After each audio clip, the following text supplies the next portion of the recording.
Bryan, we've talked enough. You've heard enough girls speak now, so we're going to hand you the microphone. Very good. All right. Well, thank you all so much, and welcome to everyone all across the country. This is officially my first webinar, so hopefully it can be as impactful as in person. It's truly an honor to speak with you guys today. Educators have had a huge influence on me in my life, and in the Missouri, a lot of our health sciences is done through our vocational programs, and I have a huge heart and emphasis in vocational education. So it's always a pleasure to speak with folks who are in that realm of education. So start off, I will tell you a little bit about myself, but I want to give you a background on how we got here. So the Missouri Institute of Positive Coaching is a program that's developed out of the University of Missouri by Dr. Rick McGuire. He was a longtime track coach at the University of Missouri and the head of their sports psych department. And so today I just kind of want to walk you guys through my journey into taking his philosophy and working with a team of people, a team of educators to apply it to our school. And I've done this in 3 schools, and we learn stuff every day. It's not a cookie cutter approach. It is more philosophical in nature, and then you take the parts you like and make it adjust or adapt to your classroom or your building or your team or your district. So about myself, get my thing to work here. There we go. So I grew up in Eastern Iowa. I did see one person from Iowa on there, so that's good. So there's 2 of us maybe from Iowa on here as well. Eastern Iowa, a small town called DeWitt, Iowa. My mom owned a tax shop and was a school bus driver. My father was a machinist, and he worked for Caterpillar Tractor Company in Mount Joy, Iowa. Lived out in the country, small town, and had a very fortunate childhood, a stable family, good community. I have one older brother he played basketball at the University of Tulsa. So to give you guys a little bit of context, just a country boy from Iowa who went to the big city and hopefully learned a few things that I can share. So Waterloo, I see that very good. So I spent a lot of time in Cedar Falls. I have an aunt and uncle that live in Cedar Falls, so very familiar with Waterloo. Went to school first at Ellsworth Junior College, which is in Iowa Falls, Iowa. I went there after Ellsworth. I went to the University of South Carolina and played football for 3 years. To give everybody a little background on the call, the folks from South Carolina, there's 2 distinct schools in South Carolina. There's a good school, the University of South Carolina. There's the other school. It's called Clemson University. It's orange. So orange is my least favorite color. That's for you, Nancy. Sorry. After I graduated from the University of South Carolina, I moved back to Missouri, and I went to the University of Missouri and got a master's in Parks and Recreation Administration. My bachelor's degree is criminal justice from the University of South Carolina. Then I ended up going to Central Missouri and getting a master's in education. So as you can tell, I really didn't know what I wanted to do when I grew up. I had lots of different degrees, and I've got probably more college hours than anybody on the call, but ended up getting my doctorate through St. Louis University in educational leadership. Some places that I've worked, right out of college, I worked for the Sprint Corporation in Kansas City, Missouri, in their HR department. And after that, I decided to go to work for the Missouri Department of Youth Services, and that's where I got into teaching. My first teaching job in the public sector was in Nevada, Missouri. Then I went to North Callaway. There were the Thunderbirds, Oak Grove, and Moberly Spartans are some of the school districts that I worked in. I started off as a special education teacher. Well, I actually take a step back. I started off as a vocational teacher for the Division Youth Services and developed a welding program to give our kids a trade that would hopefully give them some success when they got out of our facility. Then moved into the public sector and special ed. I've been a high school assistant principal. I was a high school principal, both in Nevada, Missouri. I've been the superintendent of North Callaway, the Thunderbirds, and Oak Grove. And currently my role is in mid-Missouri. I'm the assistant superintendent in charge of student services and human resources in Moberly, Missouri. This is a couple pictures of the vocational program that I started in the Division Youth Services. We received a grant, and you can see there we got over $100,000. We constructed a building and really made a positive impact, I think, on some of our students, just giving them some skills when they got out to be successful. So like I said at the very beginning, I have a soft spot in my heart for vocational education and see some real value in it. As you know, my dad was a machinist, so he was always asking me what I learned today, and I wasn't really pro books. My grandfather was a construction worker, and he said he went to the school of hard knocks. So that's kind of my background and how I got into education. So when I was a superintendent in North Callaway, we had a group of our board members go to a workshop at our state conference, and Dr. McGuire was there giving a presentation. They came back from that conference and they asked if I had heard about the Missouri Institute of Positive Coaching or Coach McGuire. At the time, I hadn't heard about the Institute specifically, but I had heard about Coach McGuire being from mid-Missouri and living here. He's very well known in the world of sports psychology and track coaching. So they asked me to go meet with Coach, see if it'd be something we wanted to bring into our district. So I went over and talked to Coach McGuire, and I was there for about 2 minutes, and I knew that what he had was exactly what we needed in our district. It's an overall program that's very philosophical, not cookie cutter approach. It's designed to have a transformational impact on your school or your team, wherever you're applying it. So you take the good parts and make it your own. And so today I will kind of walk you through some of the things we came up with. So as I started talking to our board at North Callaway and said, yes, it's definitely something that we wanted to try or implement in our district, we started talking about coaches and teachers. And besides my family, coaches and teachers have had more of an impact on me or who I am today than anybody in my life. And it was very evident to see our board was that way as well. So, think about yourself personally. What coaches and impacts had a positive impact on you, or what type of an impact did those folks have on you throughout your life? For me personally, this is a group of coaches who were very significant in my life. Coach Dwight Spangler, my high school football coach, and he taught me more about being a young man than he ever did about football. Coach Kreider was another one of my high school coaches. Coach Kreider is probably the solidest, highest character person I've ever met, and had a huge influence on me. Then I went to junior college at Ellsworth, and Lloyd Cisco was my coach. They were very successful, but Coach Cisco taught me the importance of hard work. Eddie Williamson was the offensive coordinator at South Carolina when I was there, and he taught me a lot about being positive and having faith in yourself. The story I tell about Coach Williamson is one day I was on the bus and I transferred from junior college to a Division I college at South Carolina. I was an All-American in junior college and thought I was pretty good. And I got to South Carolina, and it was the hardest transition I'd ever been through. In high school, I was always the biggest, the fastest, most successful. But when you get to South Carolina, everybody in the locker room was just as good as I was. And so I really struggled with not being the best on the team and making mistakes and not being successful. I was there for about 4 days that spring, and we'd been through 4 days of spring practice. And I was just about done and was doubting myself whether I'd made the right decision. I couldn't block anybody in practice. They were all bigger and stronger and faster.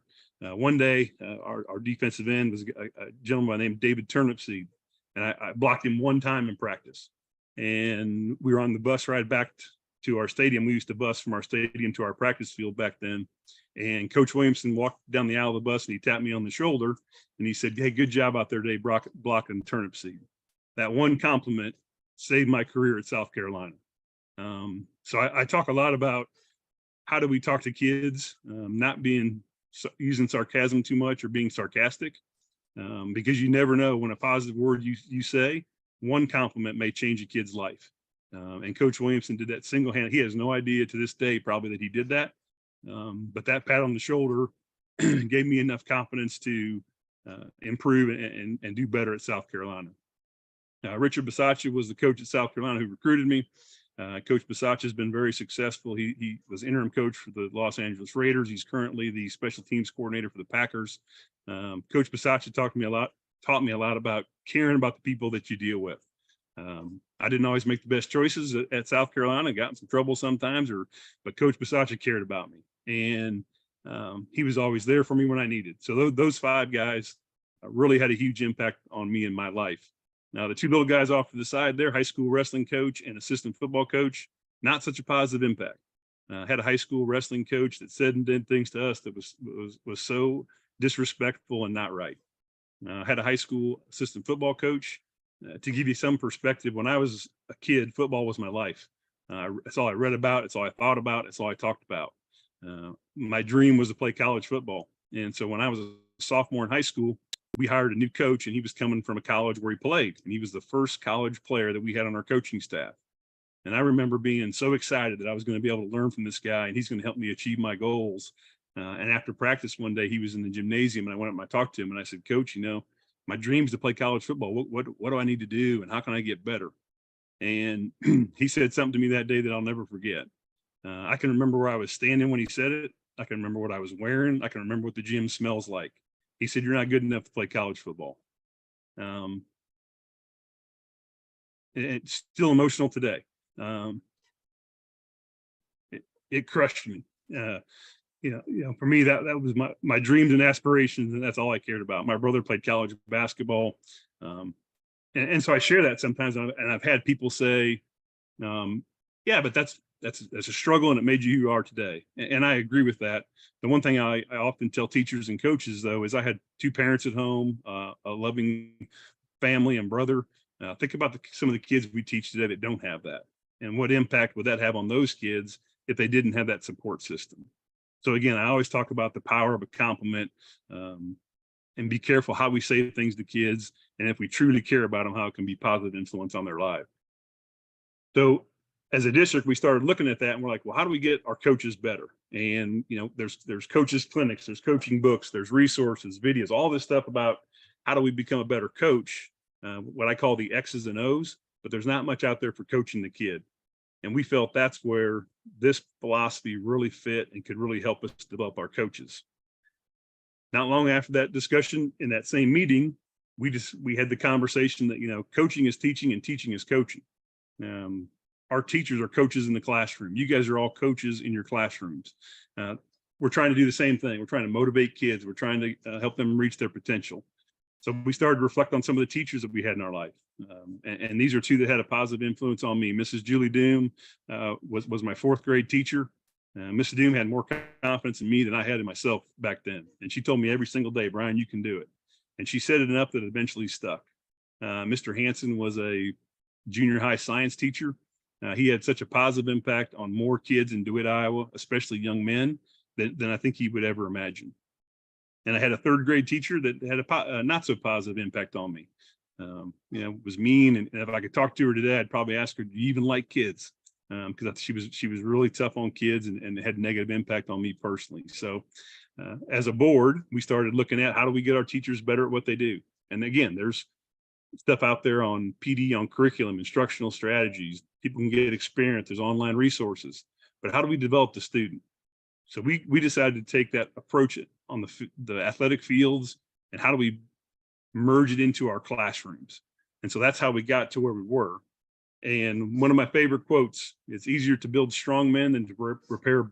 It's easier to build strong children. I'm sorry, than repair broken men."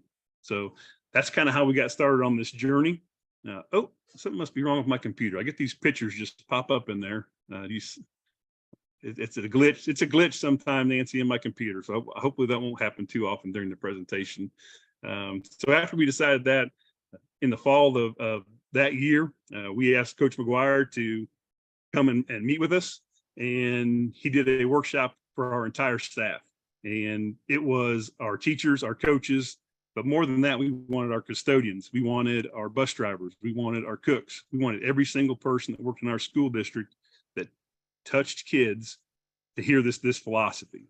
So Coach McGuire came in, and I remember the first question of the workshop that he asked us.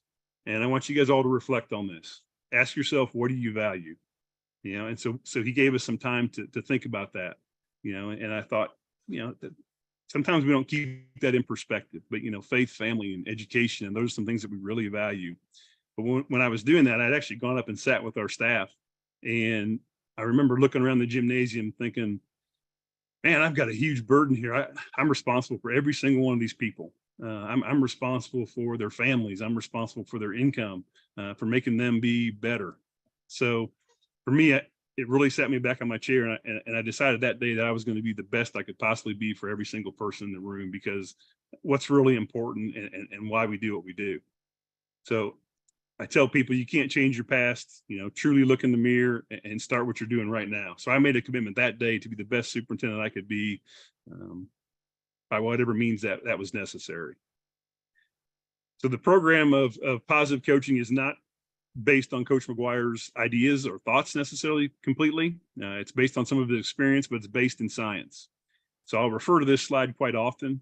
There's 8 fundamental sciences that we base our approach on. And you guys are going to all recognize a lot of those. Maslow and the hierarchy of needs. Any education person, of course, has learned about that. But then we took these other concepts, Bandura and Deci and Ryan and self-determination theory, Seligman and PERMA.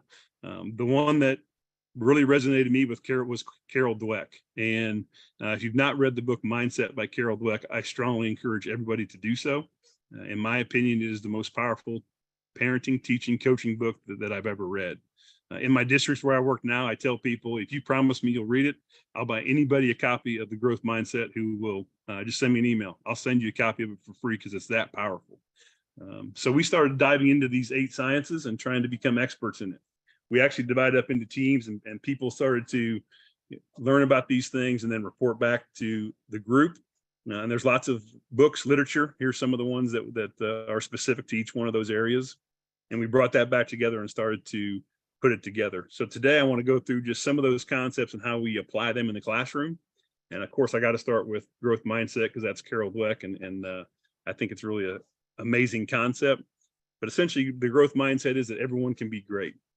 If you work hard and you understand that, hard work is one of the most important things that we can do to be successful, whether that's on the athletic field, whether that's learning to be a superintendent, a teacher, whatever we're teaching kids, hard work is one of the most important things that we talk about. But more importantly, and a foundation is based on belief. And we've done a lot of study and a lot of research on self-efficacy. And I would encourage you guys to do so as well. That's one thing that I've read a lot about, and the power of believing in ourselves and making sure that our students believe in themselves. Hard work, preparation, and like I talked about, the one example I give there is when I was the superintendent in North Callaway, we had a 3rd grade teacher who had been a 3rd grade teacher for 30 years. She taught in the same classroom, in the same school, in a small little town of Williamsburg, Missouri. And her test scores were always off the charts. She had several different superintendents. She had several different principals. And every year she had a new group of kids come through. She dealt with several different kinds of curriculums. I mean, she'd been there so long, she saw them leave and come back, the whole cycle of education. So when she was going to retire, I went and talked to Miss Metz, and I asked her, I said, what's the key? How can you be so successful? And she said preparation was by far the most important thing. And she prepared every single night for every one of her kids and met them where they were. So think about the concept of, the amount of preparation that she put into it was really significant. During a growth mindset, you compliment effort and not talent. We don't tell kids how talented they are. We tell them, hey, great job working, and look what happened. And we're trying to make the connection between hard work and success. And mistakes are part of the process. When I was a young man, even in athletics or in the athletic field, I was devastated and hated making mistakes because I felt that as a failure. But now we're trying to change the concept that mistakes are part of the process, and that's how we grow. And I think we're seeing more and more of that. The one part that I see from a high central office level administration is that maybe sometimes our school boards don't have a growth mindset. Maybe our teachers and our principals do, and our staff do. But then we get in trouble when the board or people above us don't. And it can kind of be a conflict of interest some there. But it's something we're working on, making sure that we understand that mistakes are part of the process. And lastly was to never quit. There's a book, Grit, by Angela Duckworth, and she talks about the importance of following your passion and being persistent and persevering.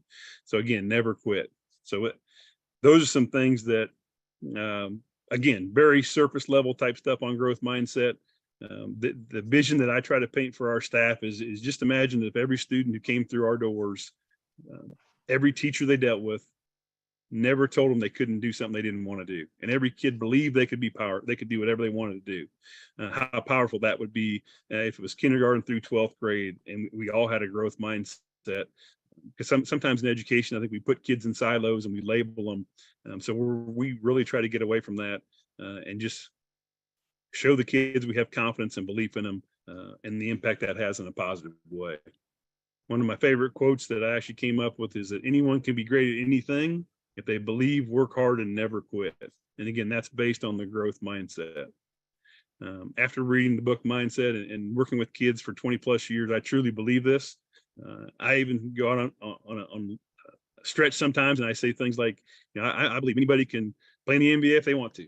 And I've had folks come up to me and say, how's that possible? What if they're not very tall or they're, not very athletic? I said, I didn't say it's going to be possible. I said, if they believe, work hard, and never quit, if they truly believe in themselves. And when I say work hard, I think sometimes kids misunderstand what I mean there. The Tiger Woods example I give is that he hit golf balls every day since he was 3 years old. And it's no wonder that he's so good. If I wanted to be a professional golfer, I could probably I know I could do it, but I'd have to hit golf balls for 23 hours a day, maybe for 10 years. And I'm not willing to make that sacrifice. But again, giving the kids and not limiting them based on our preconceived notions or labels that we've put on them, and things of that nature. Self-efficacy, it is something that you can grow in kids. You can help them to believe in themselves. And here's a way you do it. There's 4 aspects to it. And so one thing we've tried to do is really help teach our kids to believe in themselves. The example I give is let's say if a kid wants to be a basketball player, and he's struggling, and he's having trouble shooting free throws, for example. Some things that you can talk to him on is verbal persuasion is one, where if someone credible comes up to him and says, hey, you can do this, just keep working. The important part of verbal persuasion is the part about it's a credible witness or a credible person. So lots of times when mom and dad say it, it's not quite as persuasive. But if a high school basketball player said it to an elementary student, that's going to be very credible. If a college athlete said it to a high school student, that's going to be very credible. If a pro athlete said it, again, that verbal persuasion of someone else showing confidence in them. Performance outcomes, that's by showing them, that when you were little and you didn't know how to tie your shoes, but you worked hard at it and you made mistakes, but you kept practicing. You have been able to go through that process and overcome that struggle. So you make a connection between other things they've done and success, and how they can do that for this as well. Vicarious experiences is if they see folks or kids in their similar situation having success and the way they found that success, then that gives them that belief in themselves. And then lastly is psychological feedback and we talk a little bit of things like, you're going to get frustrated, and that's okay. That's part of the process. So we're trying to be better at getting kids to believe in themselves, and these are some things that we're doing. I talked a little bit earlier about Coach Williamson and the power of a compliment. These are just some of my favorite quotes with that. I talked a little bit in the introduction about sarcasm. It's one thing that we're really focusing on in our high schools. When I walk through the hallways in our high schools, I see our coaches giving kids a hard time, kind of razz them a little bit. And so oftentimes I'll walk up to the coach and I'll say, is the kid mature enough to handle that? And they're like, oh yeah, he can handle it, So the story I always tell is I have 3 children, and my oldest son is a great basketball player. And when he was in junior high, he was the best basketball player on the team. And since he was in 7th grade, he's made 1,000 baskets every single day until he graduated high school. At the end of the year at their junior high banquet, our coach was calling them up on the stage for their awards. But before we went to the banquet, my son came out of his bedroom and he had a pair of sweatpants on, and his name is Tully. And I said, Tully, you can't wear sweatpants to the athletic banquet. You got to at least put on a pair of khakis or dress pants. And he said, well, I don't have any that fit or that are clean. And I said, I know you've got a pair. So he came out of his room, and his khakis were about 3 inches too short. It looked like they'd been in his backpack for about 4 weeks. They were wrinkled. And I said, well, the sweatpants probably look better. So he wore the sweatpants to the banquet. And at the end of the banquet, they had the MVP award, and Tully won it. And the coach, as he was calling him down to the stage, he said something to him like, Tully, I appreciate you dressing up for the banquet. Now, our coach loved Tully. Tully appeared to be a very confident young man. No one in the room thought that was ever inappropriate or, out of line. So the banquet was over, and we were cleaning up the auditorium, and I couldn't find my son. I was like, I wonder where he's at.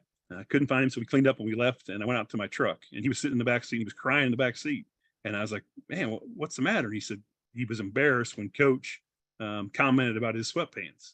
And so I always tell that story because you may think that the kids are really confident and can handle that razzing, but oftentimes they're not.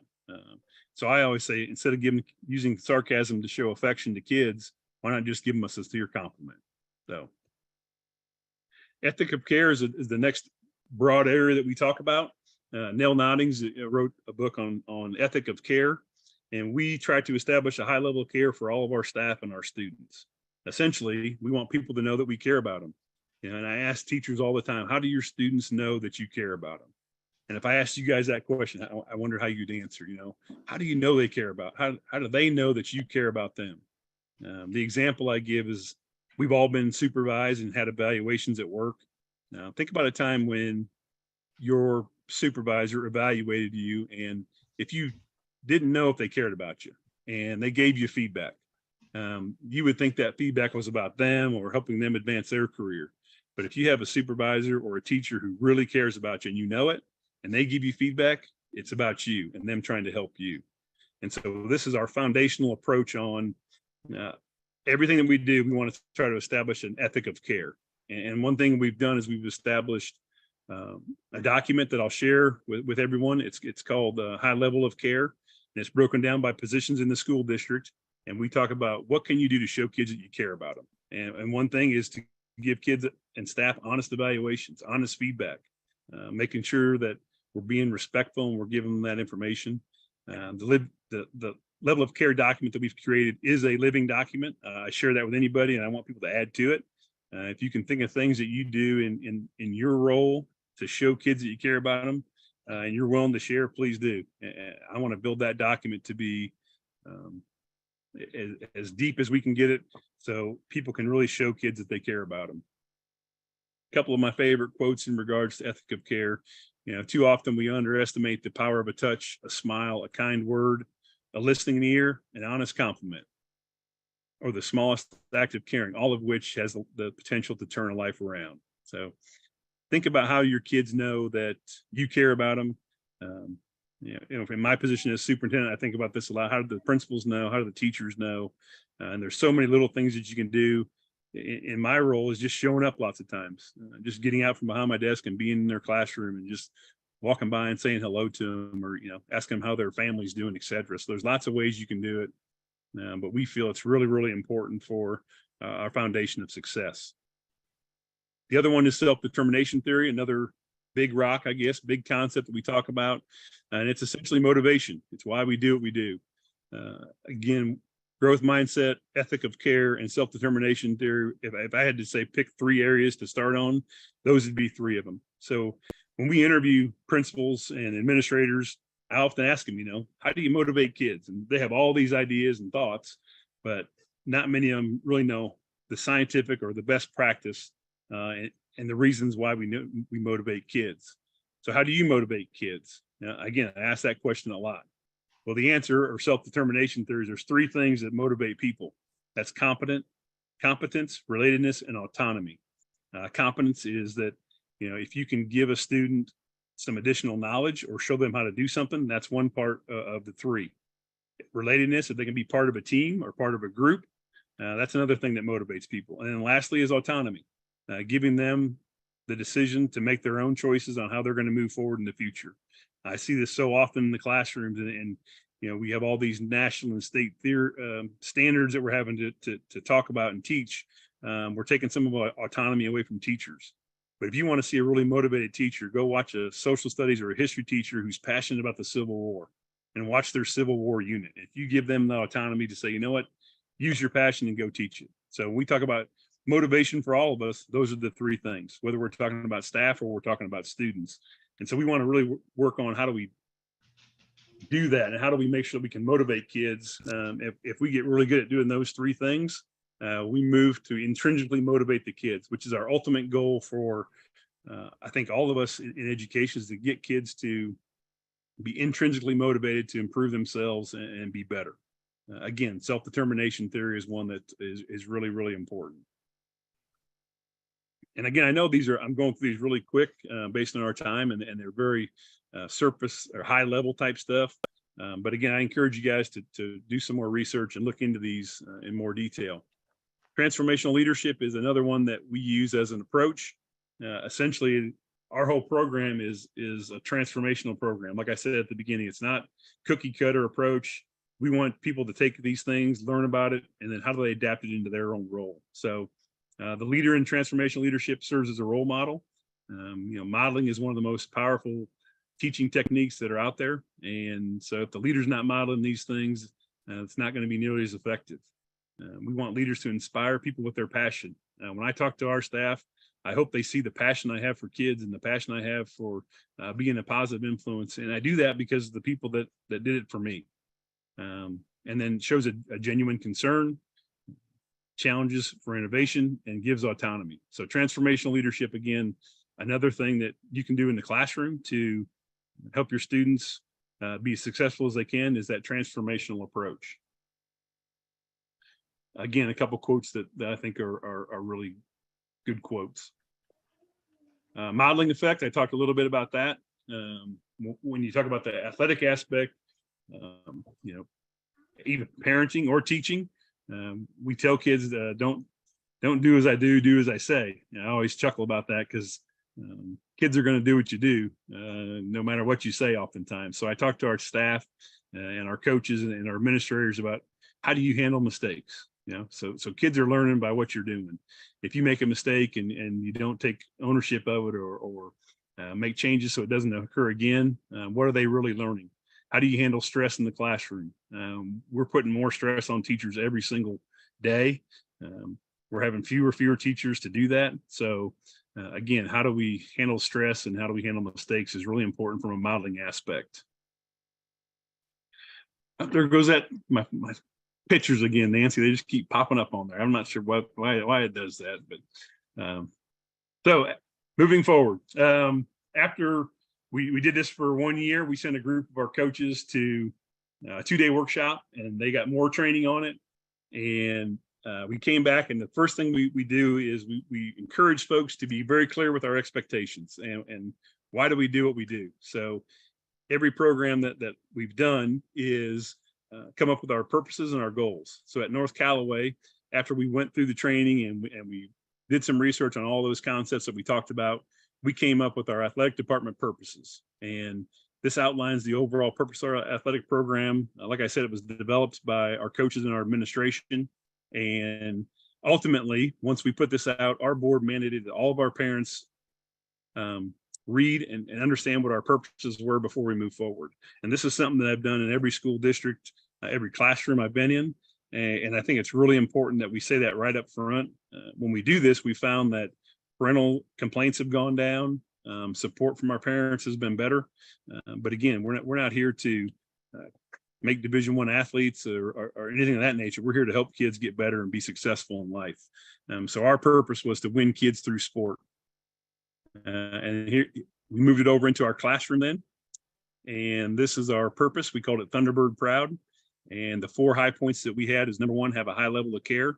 Number 2, a positive and enthusiastic attitude. Base all decisions on what's best for kids and have a commitment to get the job done. And you can see in the yellow there, those are the 4 areas that they came from, all that research and studying we did about those best practices that are out there. That's where our foundational goals came from. So then we talked about how are we going to establish a high level of care. I kind of talked about this a little bit earlier, but that's from Neil Notting's work.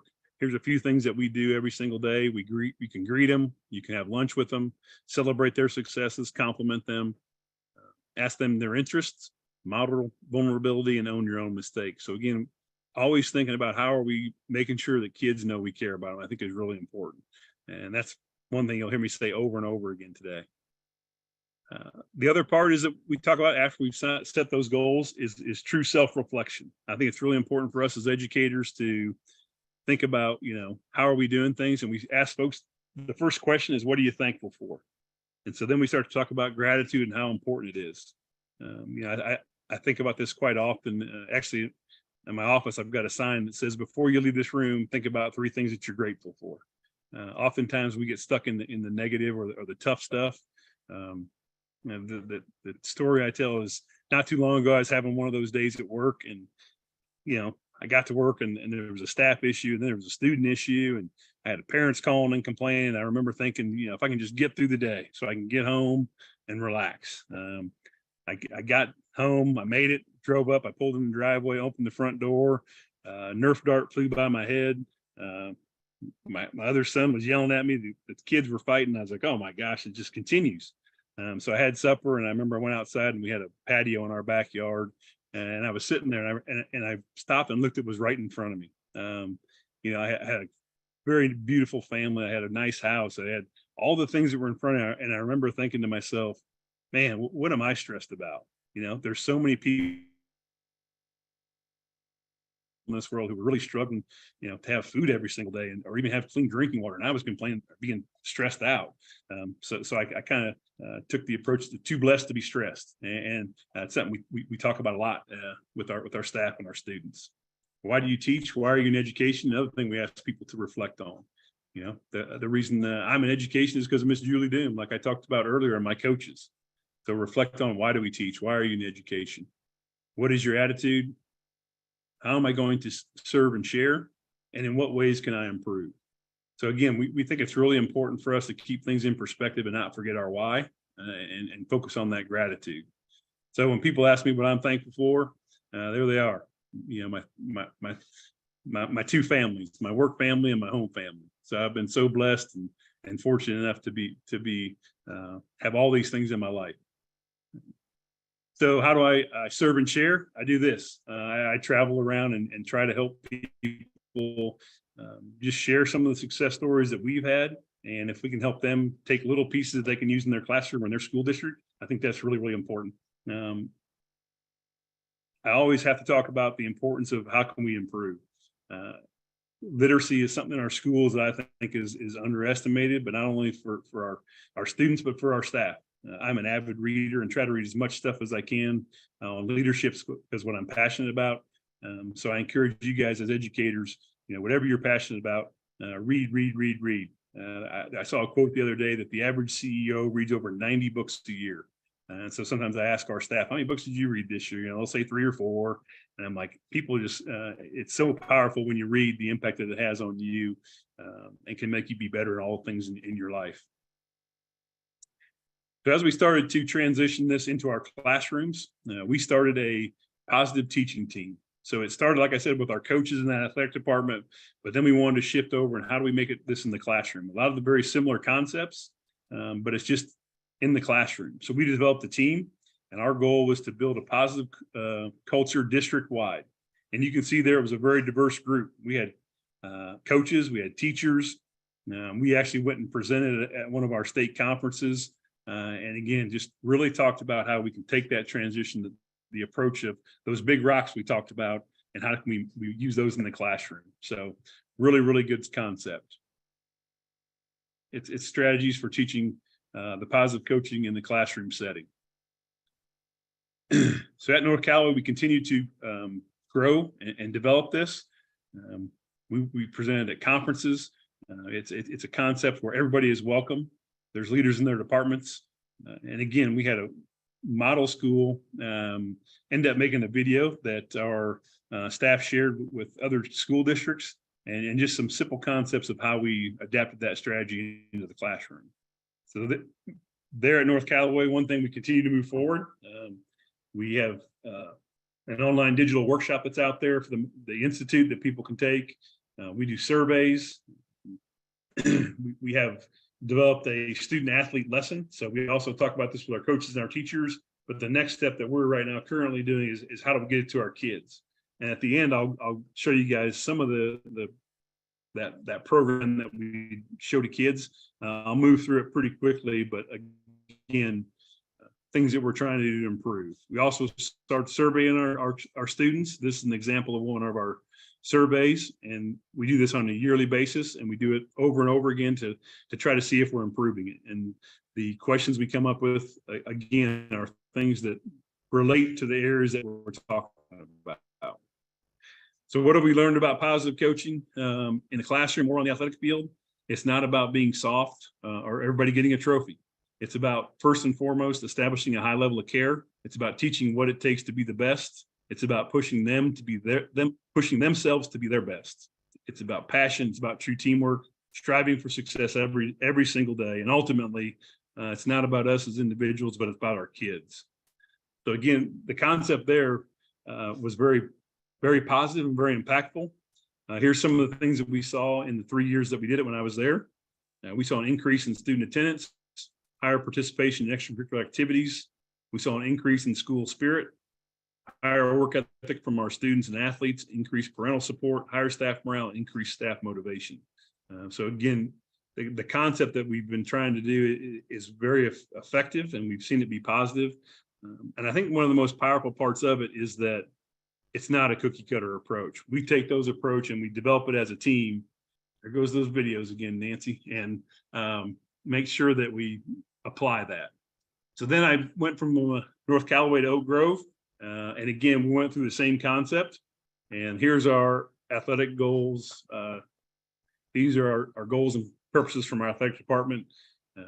They're different than they were from North Callaway. And I think that's indicative that it's not a cookie cutter approach. It's that what was needed at Oak Grove is something that we came up with. So those again are in the PowerPoint for everyone to see. And lastly, we'll do this real quickly so we have time for questions, but this is an example of our student workshop. So I talked about, we started with our coaches and we moved to our staff, and now this is how we get it to our kids.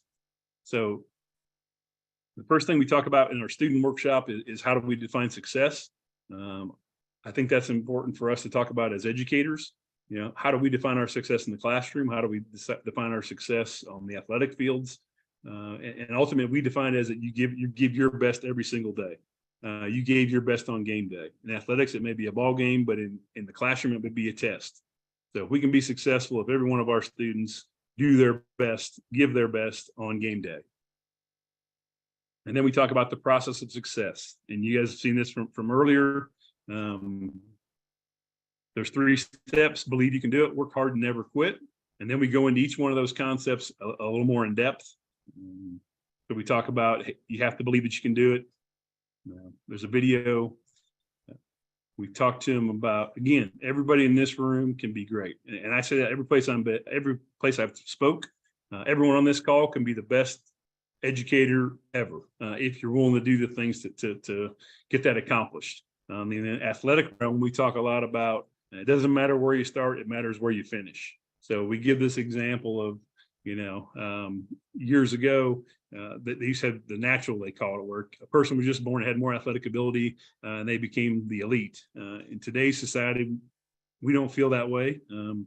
We see people who are born at all different levels, and through hard work and perseverance, they become very successful.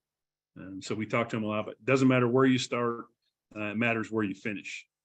And so then we talk about having them research some of the folks that are out there in the world of athletics, and have them research, how hard do they work? What are some things they've been through, some challenges, and how did they persevere?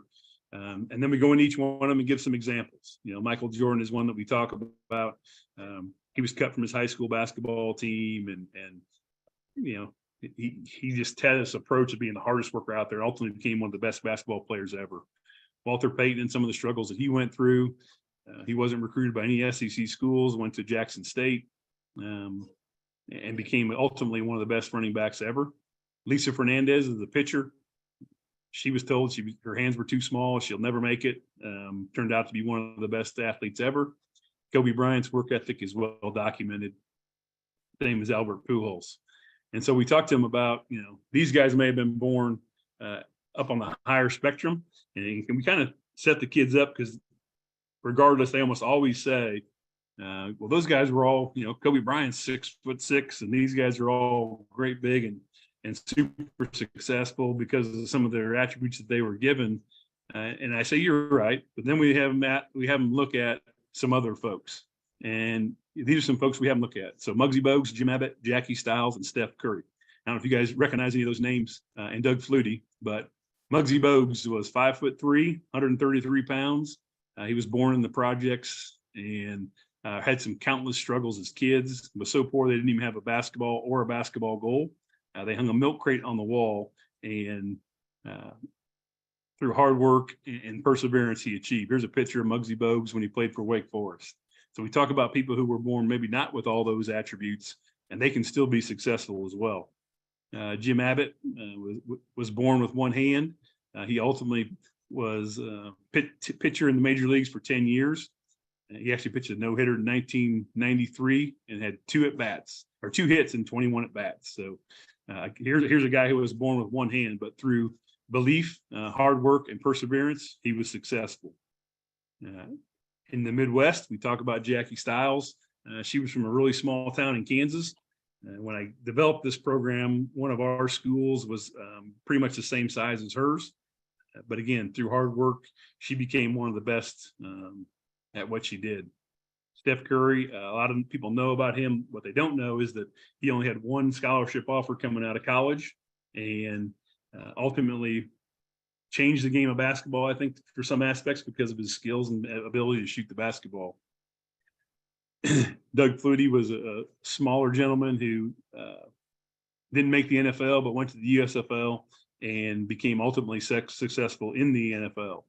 So we show all those again, just to show kids that that process of success is really important. And if you can believe in yourself, work hard, and never quit, you can be successful. So I'm going to go through these pretty quickly, but this, again, doesn't matter where you start. We're going through that process of success and what's important, that you believe in yourself, that you work hard, that you commit to being your best, that you give your best every single day, you never quit. So that's step one, that process of success. Hard work. We ask them these questions, give them examples of Walter Payton, the natural. I talked about that already earlier, and how consistent hard work pays off. When we're giving this to athletes, we also make the connection that this is not just in the athletic field. I think that's something that is important, whether you're going to be in the band or if you want to be the best math person, if you want to be the best nurse, whatever it is, this process is still very similar and is proven to be successful. So we always make that connection. When you see people on TV and they're being successful, you don't see all the dedication, hard work that goes into it. And then never quit. We give some examples of perseverance.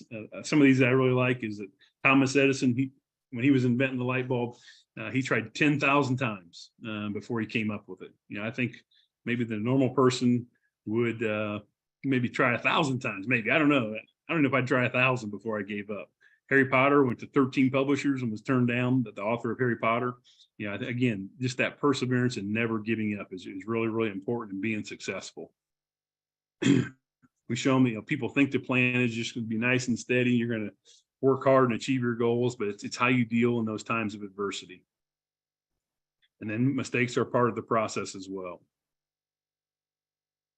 So again, that's what we show our students on the athletic side, just to start to show them that success. And we start to bring in some of those big rock concepts into the discussions with them as well, because I think it's important that we not only teach our staff and our educators, self-determination theory and a growth mindset, but we also need to instill that in our students as well. So again, that's kind of a speed edition.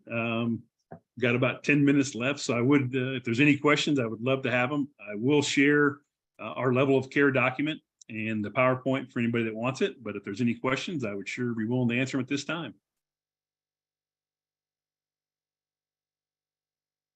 Bryan, did you say you do this with the faculty in your district, or how do you implement it in your? Yep, how have you implemented that? Lots of different ways. We've done it with an entire staff in an auditorium. We've done it by department. We've done it by sports teams. We've done it by athletic departments. We found it to be most powerful if you do it like at a department level team or an athletic team with the coaches there. We found that to be really, really powerful, because then you can have some more specific goals that address what they're doing every single day in the classroom or on the ball field. So we've done it a variety of different ways. And it's been very powerful and very successful. But again, that premise of it's not a cookie cutter approach. We don't tell people, here's how you do it. Here's some concepts you need to think about before you move forward. I think the one caveat with that would be, we always encourage them to start off with what's their goals and purposes as a group and come up with them as a group. because, and then be very transparent about what those are, share them with your parents, share them with your staff, share them with everybody, because that's why we're here. And again, it's been very successful. And have you gone into some districts or gone to some conferences and done like an hour presentation to try to get others interested? You've done some of that work? Yeah, the challenging part is when we do a workshop, it's a 1-day workshop. I mean, it takes, because we go so much more in depth on all those big rock concepts, like I talked about, and give examples, and we like to have that interaction with the group that we're doing. So we do have traveled quite a bit, and just said, hey, if you want us to come present, and we probably do that more earlier on.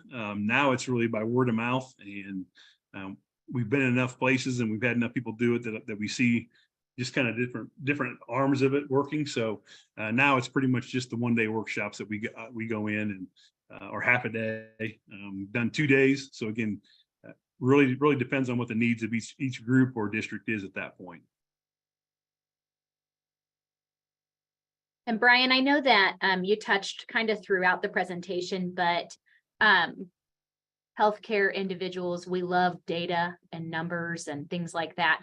Can you share any of just some of the districts or even your own that you were working with within this program? Sure. And kind of what your biggest takeaways were Yes, from the absolutely. implementation? Sure. So when we started under the athletic realm, I think one of the most important things we saw was that the decrease in the number of parental complaints. I think that's kind of why we started North Callaway, is that our parents were unhappy and we were having issues at ball games and kids weren't going out for sports. So number one, we saw a decrease in the amount of concerns. We saw an increase in the number of students participating in sports. The one thing that we really look forward to doing every year is our survey for each one of our teams or our groups, because that data is something we can compare and get a gauge of success for the prior year. And the questions we ask on the survey are based on our goals and purposes. Are we being successful in what we're doing? When we move into the academic side, our attendance has improved in every one of our districts that we did it, that we've seen do it. If they can implement it over a period of time, because again, we think that foundation of kids, they don't care what you know until they know that you care. But if they know you care, and some of our kids are dying to be cared for, and they come to school and they get so much love at school because they're not getting it at home. So we really try that foundation of care. We've seen grades improve. We've seen behavior incidents decrease. So again, all the things we're talking about from an accountability standpoint in education, we've seen improvements. We even talk about school safety, and if we can really focus. There was a school shooting in Colorado I saw on the news today. If we can show every single kid that we care about them, and we can identify kids who are sitting by themselves in the cafeteria and going through these issues, that level of care is something that can hopefully make all of our kids not only more successful, but make us safer in the classroom as well. So we're really utilizing a lot of data. And again, hopefully we're making a positive impact on every single kid and staff member that we come in contact with.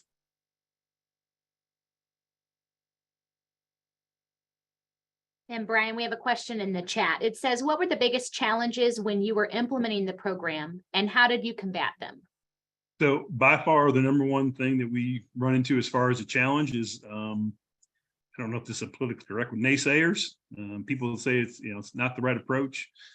So the way we do that is, and this is, I'm going to say this personally how I do it. My philosophy is that we invite every single person on board. We're upfront with our expectations and our goals and purposes.